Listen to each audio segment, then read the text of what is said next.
ایک بزرگ ہیں حضرت مسلم بن عمر، وہ فرماتے ہیں کہ میں گھر میں بیٹھا تھا، مجھے خیال آیا کہ ہمارے محلے میں جو بابا جی ہیں قبریں کھودنے والے گورکن، تو ان کی زندگی گزری ہے قبرستان میں، تو میں آج ان سے پوچھوں تو صحیح کہ قبرستان میں کبھی عجیب شے بھی کوئی دیکھی ہے؟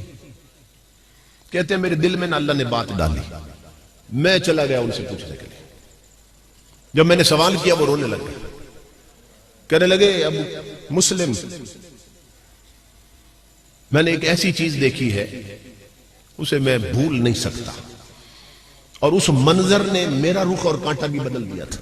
پہلے میں بھی غفلت میں تھا، یہ میری ماں بہنیں بیٹیاں غور سے سنیں۔ وہ بزرگ فرماتے ہیں کہ وہ گورکن کہنے لگا، قبر کھودنے والا کہنے لگا میرا یہ پیشہ ہے کہ میں قبرستان میں 3-4 قبریں تیار رکھتا ہوں ریڈی میڈ،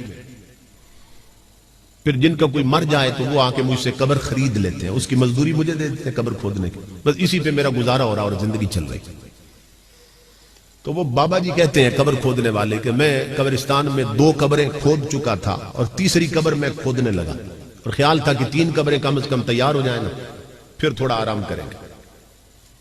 تو جب تیسری قبر میں نے کھودنا شروع کی تو اس قبر سے مجھے تپش آنے لگ گئی، گرمی، میں پسینے میں شرابور ہو گیا۔ اس قبر کے کنارے پہ ایک چھوٹا سا درخت تھا، پودا، جھاڑی سی تھی، اس پر میں نے کپڑا ڈالا نا، تھوڑا سایہ بنا لیا، لیکن تپش آ رہی تھی قبر سے، میں حیران تھا، سیک آ رہا ہے قبر سے۔ تو کہتے ہیں جیسے تیسے اس قبر کو بھی میں نے مکمل کیا، تیار کر لیا۔ سامنے ایک درخت تھا تھوڑا ہٹ کے، وہاں اس کے سائے میں جا کر میں بیٹھ گیا۔ اب میں انتظار میں تھا کہ میرا گاہک کب لگتا ہے، یہی پیچا تھا میرا۔ وہ کہتا ہے کہ اللہ کی عزت کی قسم میں نے دیکھا کہ 2 سوار آسمانوں سے اتر آئے، نورانی سواری پہ بیٹھے اتر آئے۔ ان میں سے ایک قبر کے سرانے کی، پہلی قبر جو کھودی تھی نا اس کے سرانے کی طرف، دوسرا پاؤں کی طرف کھڑا ہو گیا۔ وہ سر والا پاؤں والے کو کہنے لگا اس قبر کے بارے میں لکھو۔ اس نے کہا کیا لکھو؟ اس نے کہا مشرق و مغرب، شمال جنوب میں 12 میل لمبی لکھ دو، 12 میل چوڑی لکھ دو، چاروں طرف 12 میل لمبی چوڑی لکھ دو۔ میں دیکھ رہا ہوں اس نے لکھ لیا کسی کاغذ، وہ دونوں پھر دوسری قبر پہ آ گئے۔ اس نے کہا اس کے بارے میں بھی لکھو۔ اس نے کہا اس کے بارے میں کیا لکھو؟ اس نے کہا چاروں طرف جہاں تک نظر جاتی ہے وہاں تک مسیح لکھ دو۔ اس نے وہ بھی درج کر دیا۔ اب آ گئے تیسری قبر پر جس سے مجھے تپش آئی تھی۔ وہ کہنے لگا لکھو اس قبر کے بارے میں۔ اس نے کہا کیا لکھوں؟ اس نے یوں اشارہ کیا، اس نے یہ شہادت کی انگلی اور یہ انگوٹھا یہ دکھا کے کہنے لگا بس یہ شہادت کی انگلی اور انگوٹھے کا درمیانی فاصلہ لکھ دو، اس کا اتنا فاصلہ لکھ دو۔ اس نے وہ درج کر دیا۔ میں دیکھ رہا تھا، میرا رب مجھے دکھا رہا تھا، وہ جس طرح آئے تھے اسی طرح سواری پہ بیٹھے چلے گئے۔ اب قبروں کے حالات تو مجھے پتہ چل چکے تھے، اب میں منتظر تھا کہ ان میں کون کون آتا ہے۔ تو بابا کہتا ہے اللہ کی عزت کی قسم ایک جنازہ آ گیا، انہوں نے پہلی قبر مجھ سے خرید لی، مگر میں دیکھ کر حیران ہو گیا کہ اس جنازے میں صرف 4 اور 4 8 اور 9 بندے تھے۔ 4 وہ تھے جنہوں نے جنازہ اٹھایا ہوا تھا، 5 بندے ساتھ تھے، 4 5 ساتھ تھے، 6واں 7واں بندے کوئی نہیں تھا۔ انہوں نے پہلی قبر مجھ سے خریدی، میں حیران ہو گیا۔ میں نے کہا یہ کون مر گیا جس کے لیے قبر خریدی؟ اتنے تھوڑے بندے آئے جنازہ پڑھ دے، یہ کون ہے؟ انہوں نے کہا یہ ہمارے محلے کا سب سے غریب بندہ مرا ہے۔ یہ اتنا غریب تھا کہ اس کے جنازے کو کسی امیر نے اہمیت نہیں دی۔ غریبوں کے جنازے کون پڑھتا؟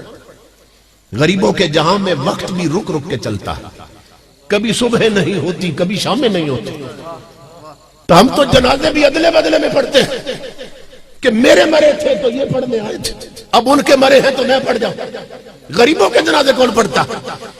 وہ کہنے لگے یہ اتنا غریب تھا کہ اس کے جنازے میں بھی کوئی نہیں آیا اور ہم نے چندہ کر کے نے اس کے کفن دفن کا انتظام کیا. اتنا غریب اور اسی چندے سے تجھے قبر کی مزدوری بھی دی ہے. میں نے ان سے پوچھا, میں نے کہا اب بتاؤ مجھے, بے شک غریب تھا مگر اس کا کردار کیسا تھا؟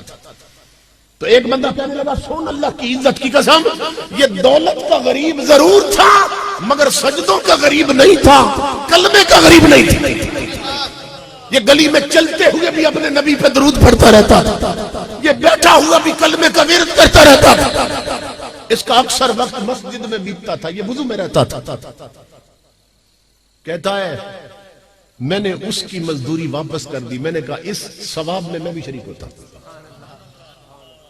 جسے 12 میل لمبی 12 میل چوڑی مل رہی ہے, یہ تو اللہ کا نیک بندہ ہے. میں نے پیسے واپس کر دی. وہ دفن کر کے چلے گئے. میں پھر درخت کے نیچے بیٹھا تھا, انتظار میں تھا اب دوسری میں کون آتا.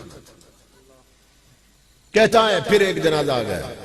کچھ وقت کے بعد انہوں نے دوسری قبر مجھ سے خریدی اور اس پر میں اور حیران ہوا. کس بات پر؟ کہ اس بندے کے جنازے میں صرف وہی بندے آئے تھے جنہوں نے اس کی چارپائی اٹھا رکھی تھی. 4 بندے 5واں بندے کوئی نہیں تھا. میں حیران ہوا. میں نے کہا یار وہ یہ کون مر گیا؟ اتنے تھوڑے بندے آئے جنازہ پڑھ صرف 4 بندے, یہ کون ہے؟ وہ کہنے لگے یہ ہم بھی نہیں جانتے یہ کون ہے, یہ مسافر ہے, پردیس میں مر گیا ہے, یہ کہیں اور کا رہنے والا, سفر میں مرا ہے, ہم نے پردیسی سمجھ کے اس کا کفن دفن کیا, ہمیں نہیں معلوم یہ کون ہے. وہ بابا کہتا ہے قبر کھودنے والا میری چیخ نکل گئی. میں نے انہیں کہا تم تو نہیں جانتے یہ کون ہے مگر میں جانتا ہوں یہ کون ہے. یہ کوئی محمد عربی کا سچا غلام آیا ہے, یہ کوئی رب کا ولی آیا ہے کہ جسے حد نظر تک وسیع قبر مل گئی. یوں فیصلے ہوتے ہیں. اس کی مزدوری بھی واپس کر دی, میں نے اس کو دفن کر کے چلے گئے. بابا کہتا ہے میں پھر درخت کے نیچے اب منتظر تھا اس تیسری میں کون آتا ہے. اب سننا غور سے, تیسری میں کون آتا. یہ بہت بڑے اللہ کے ولی ہیں جو بیان کر رہے ہیں. کہتا ہے کچھ وقت گزرا, ایک جنازہ آیا. جنازہ کیا تھا؟ پیچھے عوام کا سیلاب آیا ہوا تھا. چودھری, ملک مار, راجے مہاراجے سب جنازہ پڑھنے آئے تھے. ایم این اے, ایم پی اے, ناظم, پٹواری سب آئے ہوئے تھے. کلاس 1 آفیسر سب جنازہ پڑھنے آئے تھے. اور جنازے پر نا میت کے اوپر ویلوٹ مخمل کی چادر پڑی تھی اور اوپر پھولوں سے لدی ہوئی تھی. انہوں نے تیسری قبر خرید لی مجھ سے. میں جنازے کی کثرت پر حیران ہوا اور ادھر قبر کی حالت میں حیران ہوا. میں نے ایک بندے کو الگ کیا. میں نے کہا یار یہ کون مر گیا, کس کے لیے یہ قبر خریدی ہے؟ وہ کہنے لگا یہ ایک وڈیرے اور امیر کی بیگم مر گئی ہے, بیوی مر گئی ہے.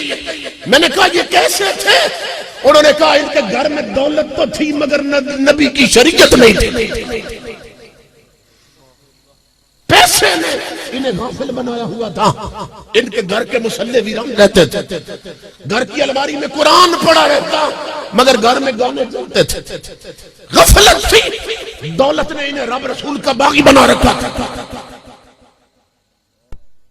پیسہ نہ انسان کو بگاڑ دیتا. کہاں یہ غافل تھی, بے پردہ گھر سے نکلتی تھی اور جیسی خود تھی ویسی عورتوں سے اس کے یارانے بھی تھے.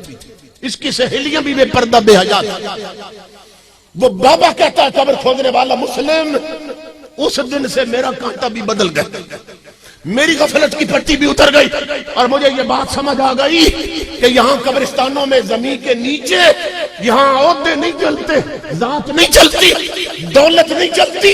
یہاں اگر چلتی ہے تو صرف مدینے والے کی غلامی چلتی ہے.